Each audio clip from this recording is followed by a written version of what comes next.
These are Nebraska corn farmers. They work in acres, not hours, harvesting the energy and climate solutions the world needs. We are proud to stand with you. The success of tomorrow's soy industry depends on the actions we take today. The future is here, and the time to move is now. Market Journal Television for Agricultural Business Decisions is a presentation of the University of Nebraska-Lincoln's Institute of Agriculture and Natural Resources in partnership with the Nebraska Rural Radio Association. Promotional support provided by the Nebraska Farmer Magazine and partial funding provided by the Nebraska Soybean Board and the Nebraska Corn Board.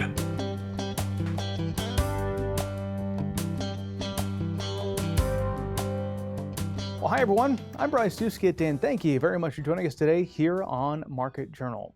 The month of August has certainly been a busy one for the University of Nebraska-Lincoln Extension teams. This week we'll be sharing some of the insights we learned from last week's South Central Ag Lab, which took place near Clay Center. We'll also share the latest information on upcoming crop, soil, and water field day. That one's set to take place at the West Central Research Extension and Education Center in North Platte. Plus, as always, we'll dive deep into the markets and get the latest weather update from meteorologist Eric Hunt a bit later in the show. We'll get to all of that.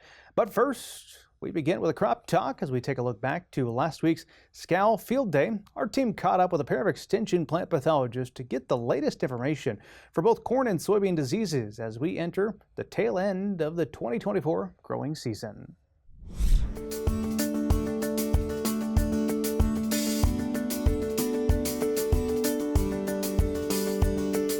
This week I want to give a disease update for corn diseases after we had the announcement a few weeks ago about southern rust being widespread in some areas of Nebraska. Of course, southern rust is still here, and in many cases it's continued to move locally. We have very patchy disease in some areas, some locally heavier disease, but nothing reportedly severe at this point. Some people that have sprayed fungicides are reporting concern, though, that they saw disease immediately after application, and there's a few things that might help explain that. And some of them may have to do with lack of canopy penetration down to the deepest, furthest leaves in the lower canopy that may not have been protected.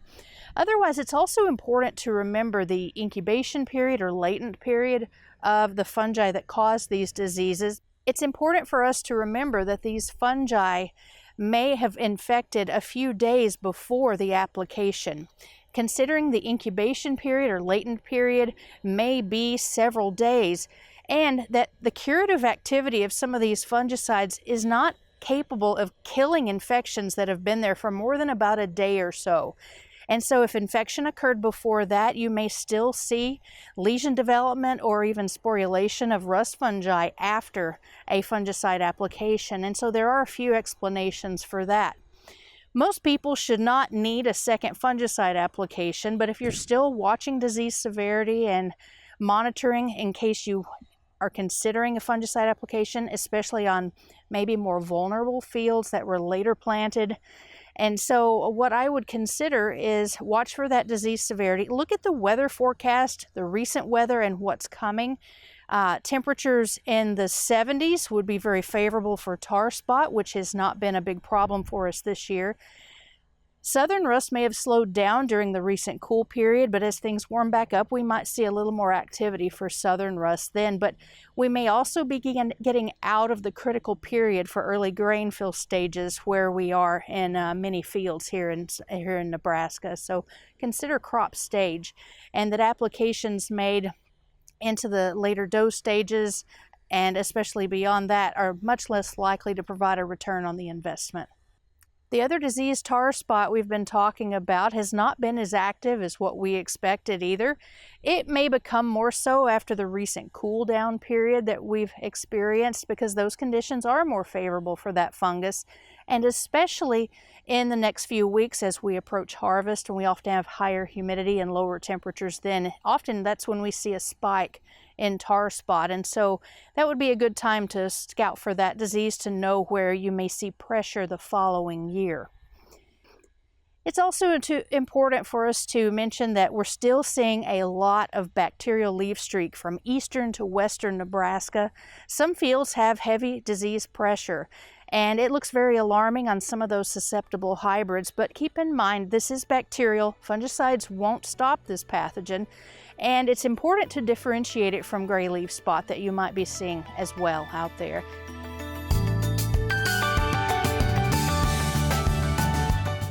Well, we're kind of coming down to the busy part of the season for disease. Things are going to start to show up, but we're also getting to the point where management decisions might not be economical. So really, if you're thinking about doing anything, make sure you know what stage your beans are at.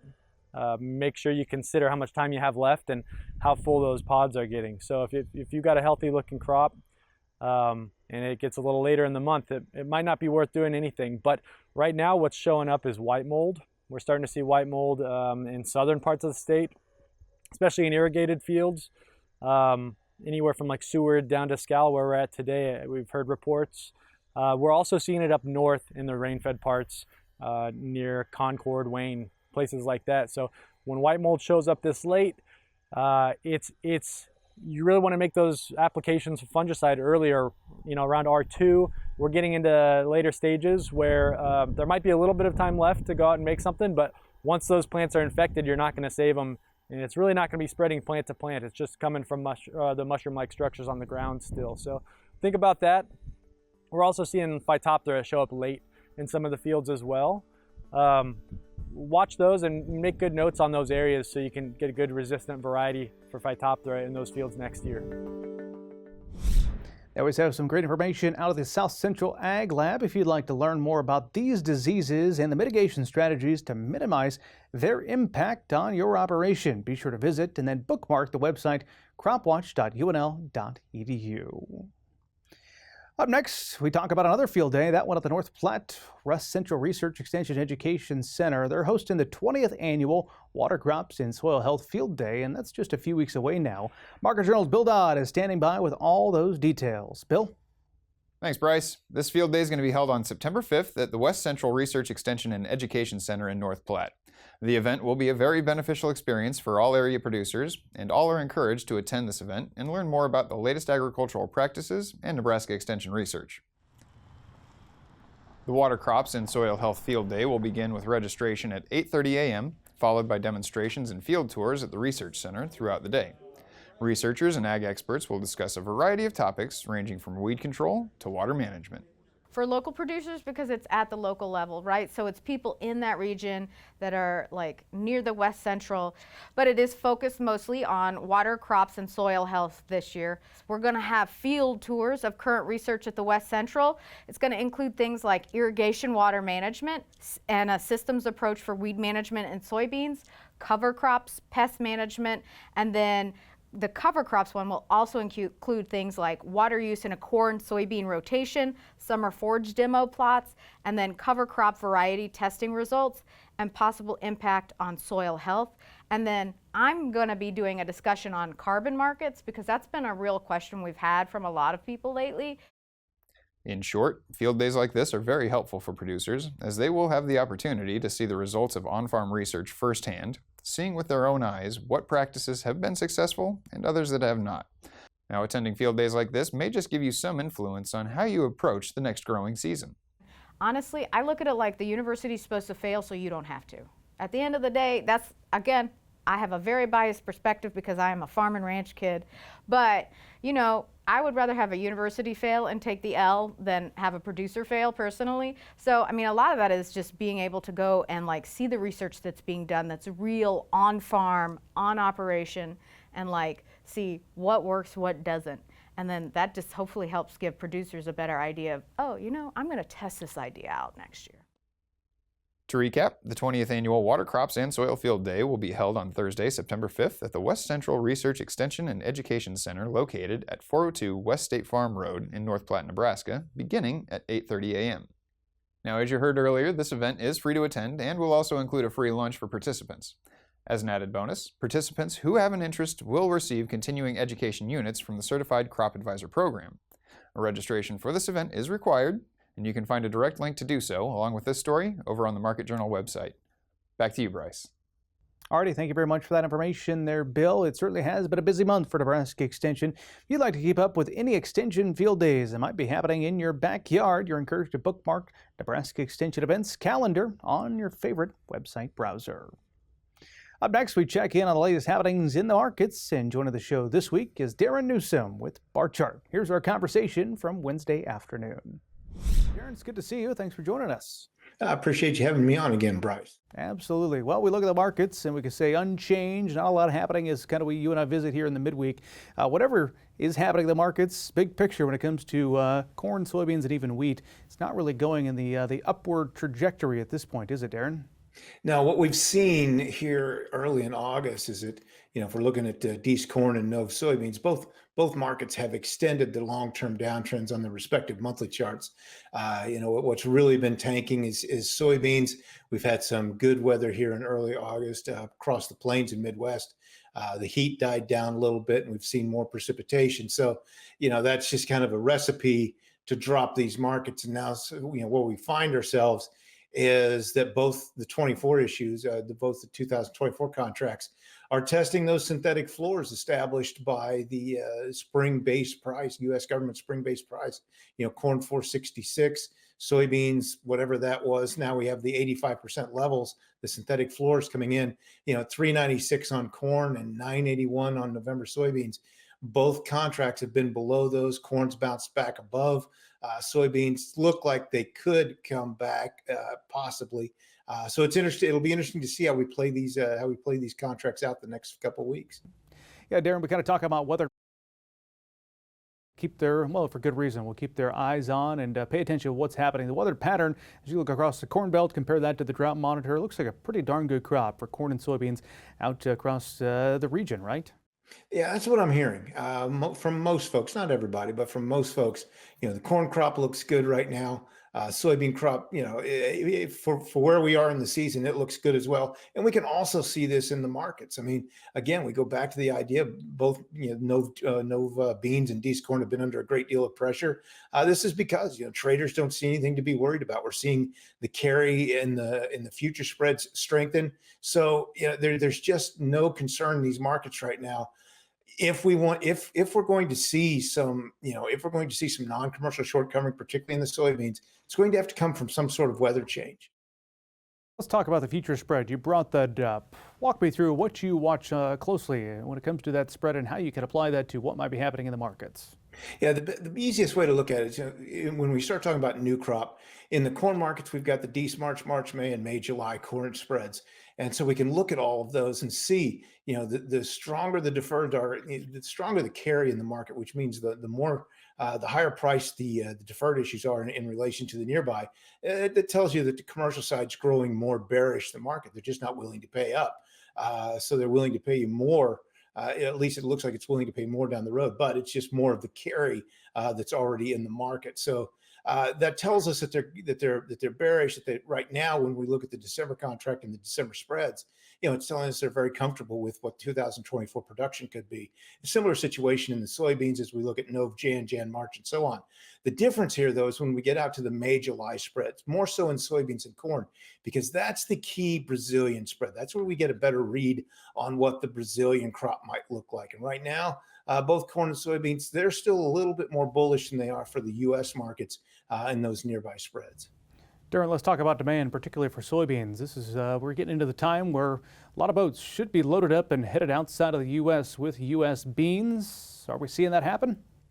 Not to a great deal. No, we're going to come up well short of last year's shipments. We'll get the next round of weekly export sales and shipments, and then we'll move on into next week. We've seen some announcements in the mornings. Not a great deal, but we've seen some, and it makes sense. I mean, we've got the cash market incredibly low, the lowest that we've seen the National Soybean Index since August 2020. So there's going to be some blue light special buying of soybeans. But the problem is we shot ourselves in the foot. We took ourselves out of the global game with ridiculous trade wars and tariffs, and we haven't gotten back in. I mean, we're still sitting on the sidelines. We're still a secondary player. And until that changes, and I don't see it changing anytime soon, but until that changes, it's going to be very difficult to rebuild the demand in the soybean market. For the farmers watching this program here on the weekend, you open up the markets and it might be challenging to look at that, but are there some opportunities that you can see? I think there could be. Again, if we go back to those synthetic floors and we start to get, we start to find some buying in here, some short covering or whatever the case might be, this could lead us to a rally. And oddly enough, December corn is still in position to possibly establish or complete a bullish reversal on its long-term monthly chart. So, I mean, it's not like we're everything's said and done. It's all going to be over. It's never going to come back. These markets will change direction. It's just from what price. And again, corn is testing its area between $3.95 and $4. It likes round numbers, so we'll see. Particularly if it can close the week above $4 and possibly build from there. There's a long way to go till the end of the month, but right now it is showing that there is some buying down here in the upper 390s, low 4s. All right, with the short remaining time we have, Darin, big picture question here. What about the next 6 months? What are you watching? Next 6 months, probably going to continue to watch, no beans and D's corn. I think that's going to be important because certainly going to watch the spreads to see how we come out of this harvest. And we also have to, we know that the next U.S. election is going to be coming around, but we also have to keep a close eye on what's going on with the U.S. stock markets. They were threatening to roll over into long-term downtrends at the end of July. So we'll see if anything comes of that. Always good to visit with Darin here on the show. Now, coming up next week, we'll be joining you from the Goodman's and Sandhills Laboratory as they host their open house. So we'll bring you an in-depth segment when it comes to what might be happening in the cattle markets. Up next, Jessica Lange was riding a horse almost before she could walk, and she's carried that love throughout her high school and college years. Now this Knox County resident and rodeo queen is encouraging younger riders to enjoy their horses, take it slow, and learn about horse nutrition and health early on. She also suggests starting out with a more experienced older horse as a young rider. You can find some of her tips for young horse owners and riders alike in the August issue of the Nebraska Farmer. It is now time to check on weather with Market Journal Chief Meteorologist Eric Hunt. Eric, we had some pretty mild temperatures this week, some storm systems as well making their way across the state. How are things shaping up as we turn to the forecast ahead? Thanks, Bryce. I see some chances of rain in the crystal ball for at least most of us here the next week or so. This week will be dominated by ridging across a lot of the central United States, with the center of the ridge axis down toward our south in Texas. There will be some short waves moving through the region, though, especially the first part of the week. Sunday night and Monday morning, though, we actually are seeing a decent chance of precipitation across western and central Nebraska, with some chance for some areas around McCook, for example, to receive between a half an inch to an inch of rain. Tuesday night into Wednesday, also going to see chances of showers and thunderstorms across portions of eastern and parts of central Nebraska. And the European model also indicates at least some chance for a half inch to an inch of rain during this time period. The WPC is not particularly bullish on significant precipitation across the state, but again, this could be a little bit underestimated, particularly if the convection is a little bit more potent than what is currently forecast. But at least everybody does have a chance of getting almost some rainfall this next week. Temperatures for the next week, generally warmer as we go toward the western portion of the state. Temperatures will likely be a little bit below average across the eastern third of Nebraska at the beginning of the week, warming up as we head toward Friday and Saturday. Temperatures likely be back well in the 80s and probably back into the low 90s, with higher humidity levels also creeping back into the state by the end of the week. And as we head the week after next, looks like that ridge will be building toward the north and northeast. That will favor dry conditions across most of our region. And it's also going to favor relatively warm conditions as we head toward the end of the month as well. And again, the European model right now is showing a pretty good chance of temperatures in the 90s as we head toward the middle of the week after next. So again, definitely some warmer weather on the way as we head to the end of this next week and the week after. That's not necessarily bad news, though, as we are running a little bit behind on heat units across portions of the state, particularly here across portions of central and northern Nebraska. So again, we could actually use a little bit of heat here to finish off this crop. Some of that's because the August 7th or 13th timeframe was record cool across some of the climate divisions of the state, and very cool across a lot of the central U.S. in general. Quite the change from what we had the last part of July, first part of August. Cool weather is good news, though. We have definitely seen more drought expansion across the state, more southeastern Nebraska and up into parts of northeast and north central Nebraska as well. Lots of 1 and 2 category degradations across the state here in the last month or so with the drier conditions. The standardized precipitation index also shows basically the Highway 136 corridor, Holt, Knox, and Antelope counties, and out in the Panhandle as being kind of the areas of concern here for really dry conditions the last 60 days. Definitely some improvement here with recent precipitation across portions of southwestern Nebraska and the southern Panhandle. A lot of what you're seeing here over around between St. Paul and Columbus, though, is back in June. And quick dry, which I like showing because it's basically kind of looks at short-term drought indicators, showing very stressed conditions across portions of Holt and Antelope and Knox counties, where we did see some degradation of the drought monitor again this week. Soil moisture percentiles generally below the 50th percentile across most of the state. Below the 30th percentile across most of the state, with some pretty dry soils here across a lot of central Nebraska and across the southern border with Kansas. Some improvements across western Nebraska and some pretty wet soils in Sarpy County, where they've had a lot of rain this week. But a good portion of the state has really dropped off significantly in the last month or so, with a lot of 50 percentile drops. Soil temperatures right now mostly are in these mid 60s to low 70s. And it's our temperature precipitation round. Finally, a week with no one hitting 100 and everybody getting some rain. Thanks, and back to you, Bryce. Okay, thank you very much for that information, Eric. We do appreciate it. Finally, today we'll head back out to last week's SCAL Field Day, where we discuss some of the benefits of fertigation and how a company called Sentinel Fertigation is leading the way. We introduced you to them, I think, last year. Market Journal's Mike Straw brings us this story from the SCAL Field Day. University of Nebraska-Lincoln researchers have studied the prospects for using sensor-based fertigation management to increase the efficiency and profitability of nitrogen use. Results show that the technology enables major gains in both regards. Yeah, well, when we're looking at optimum nitrogen management in corn, timing is one of the most key factors that we're trying to focus on. And really, to do that, one of the main things we're looking at is using the corn plant itself to tell us when it needs nitrogen. And we can do that through sensing technologies. And so for the past 5 years, we've been researching and developing a new tool to manage that. And what we've seen is incredible reductions in nitrogen amounts necessary to grow that corn crop. So we've been able to reduce on average 40 to 50 pounds of nitrogen per acre, essentially with little or no yield loss. So the potential for profit increase there is huge. Managing our nitrogen better is a goal that we all need to really strive for, and using these type of sensing technologies, in particular with fertigation, to be able to apply that when we want to. I think those are really key factors in the success of this program so far. Currently, or at least the last point of development, we're placing blocks out in the field with areas that are a little bit stressed with nitrogen and areas that are a little bit more sufficient in terms of nitrogen, a little bit over applied, and really just monitoring the difference between those areas of the field throughout the year to tell us, again, we can detect early when that corn's going to be stressed, and we can also see what a sufficient area looks like, so we can use that information. And we've proven that over, I think, 40 to 50 sites now over the past 5 years. It can be a really effective way of not just managing stress, but actually having a window, maybe a week-long window into the future of what that stress is going to look like, and that's what allows us to react, with the pivot applied nitrogen. On-farm test sites show that sensor approach produced greater efficiency in nitrogen use than did conventional management, producing about 44 pounds more grain per pound of nitrogen than did the grower's traditional method. We do residual nitrate sampling in these fields. Areas where we use this sensing technology compared to areas that haven't had that, again, profitability is positive, on average $25+ per acre. When you look at the residual nitrate in those sectors, we've been below 6 parts per million in the top 2 feet in the areas where we've done the sensor-based technology.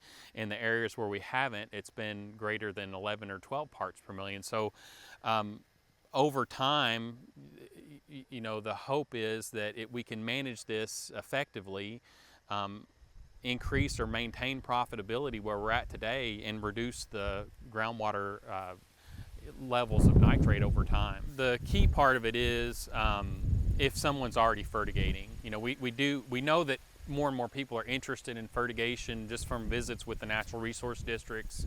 I think that's the key step there. We would like to see more people shift just to an in-season approach. And when I say in-season, I'm usually talking V6, V8 or later. But for people that are already fertigating, it's a pretty easy, it's a software-based system that's been commercialized by Sentinel Fertigation. you know, there's a lot of easy interoperability between that platform, as I understand it, and what growers need, you know, to make those decisions. There can be, when the software was initially built, there can be automatic connection to the pivot through telemetry, or it could be as simple as just going out and turning a pump on, you know, if you don't want to invest in one of the high dollar systems. So I think, you know, there's a range of adoption levels there that people can get into. And again, the ROI, what we've seen consistently now over 4 or 5 years, has been, you know, at least $25 per acre profitability potential there. So when you look at a lot of other options out there for nitrogen management, you really don't see that. Sensor-based fertigation management allows the farmer to take advantage of all sources of nitrogen, not just having to rely on nitrogen products such as urea, ammonium nitrate, or anhydrous. You know, we have the growers were really our only comparison. So all the sites, you know, we would compare our sensor-based method versus what the growers were currently doing. And it's extremely rare to see a technology or a product or a system. Every field we worked in, we were able to increase nitrogen use efficiency compared to the current method that the growers are using for making their decisions. So over the course of 40 or 50 fields, all the way back to 2018, 2019, it's been the most effective way of managing nitrogen when we look at fertilizer applications. All the way down to our averages. So this is where it gets interesting. We're averaging about 0.58 pounds of nitrogen per bushel grown. And if you talk to where growers are at, some are still up around 1 pound. I mean, these are significant reductions. And again, we're improving profitability when we do it. So I've not seen another system that can make that statement, you know, that 100% of the time it's improving nitrogen use efficiency, even with some of the other technologies we've used. This type of sensor-based fertigation technology has the potential for future adoption in Nebraska agriculture. With the major increase in nitrogen use efficiency the technology enables, Nebraska farmers can minimize overapplication. Reporting for Market Journal, I'm Mike Straub. Thanks for that in-the-field update, Mike. If you'd like to learn more about Sentinel Fertigation and how it could be applied to your operation, you're encouraged to visit their website. It is simply sentinelfertigation.com. That is just about all the time we have for this week's show. But before we go, if you happen to miss a story, I want to remind you to subscribe to our YouTube channel and follow the Market Journal team on social media. That's where we invite you to join in on the conversation.